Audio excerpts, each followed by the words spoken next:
Hello student, welcome back to Sciencepedia. आज के इस वीडियो में हम क्लास 10th का chapter 1 chemical reaction and equation में कोरोजन एंड रेंसिडिटी के बारे में जानेंगे। कोरोजन बेसिकली इसे हम हिंदी में जंग लगना कहते हैं।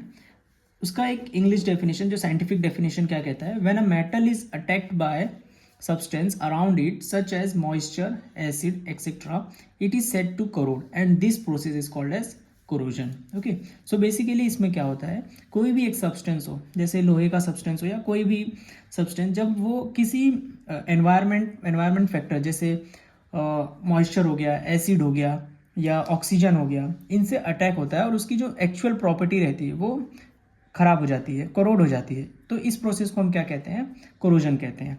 जैसे एग्जांपल है यहाँ पे, the black coating on silver, okay, and the green coating on copper. आपने कॉपर के बर्तन देखे होंगे, वो जब मॉइस्चर या जब बाहर रखे जाते हैं तो एयर के कांटेक्ट में आने के कारण उनमें ग्रीन कोटिंग लग जाती है। उसी तरह आपने आयरन को देखा होगा, आयरन में जो रस्ट लगता है इसे हम कहते हैं रस्टिंग। इस प्रोसेस को हम कहते हैं रस्टिंग, रस्टिंग ऑफ आयरन। तो ये आयरन जब ऑक्सीजन के कांटेक्ट में आता है तो ये क्या हो जाता है, ऑक्सीडाइज हो जाता है, जिसके कारण इसके ऊपर रस्ट लग जाती है और ये रस्ट के प्रोसेस को हम कहते हैं क्या, रस्टिंग ऑफ आयरन। ओके, सो ये दो अलग अलग टर्म है, एक rusting of iron, process same है बट टर्म दोनों अलग अलग है, और ये होता है कोरोजन। देन इसको हम इसके कारण क्या क्या हो सकते हैं।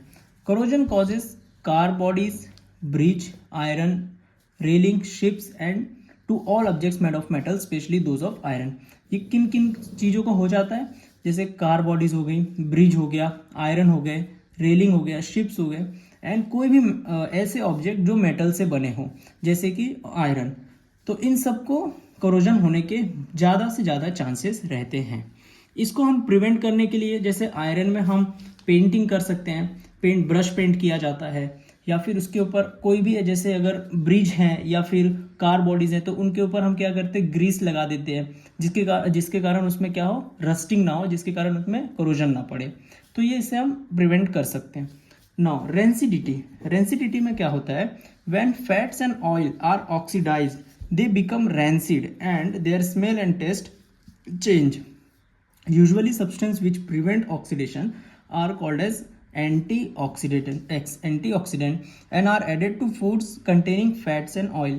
Keeping food in air-tight container helps to slow down the oxidation. Oxidation and reduction के बारे में हमने पढ़ा था हमारे लास्ट वीडियो में, मैं उसका लिंक आपको डिस्क्रिप्शन में दे दूंगा।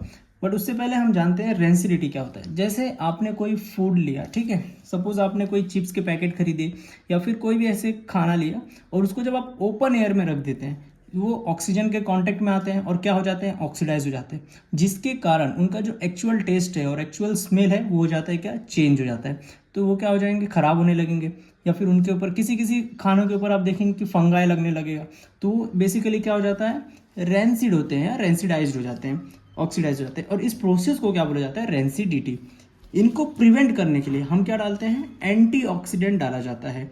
जैसे सपोज चिप्स के पैकेट में नाइट्रोजन गैस फिल की जाती है ताकि वो खराब ना हो, तो उनको प्रिवेंट करने के लिए हम क्या डालते हैं, एंटीऑक्सीडेंट।